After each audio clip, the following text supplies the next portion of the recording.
You asked, how to divide 6,480 by 6 using the long division method. 6 divided by 6 equals 1. 1 times 6 equals 6. 6 minus 6 equals 0. Bring down 4, making 4. 4 divided by 6 equals 0. 0 times 6 equals 0. 4 minus 0 equals 4. Bring down 8, making 48.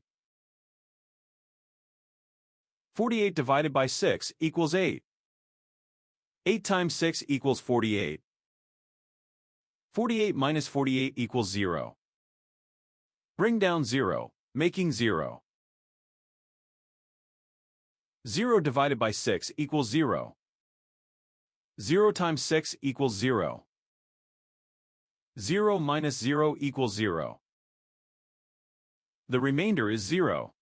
The final result is 1080.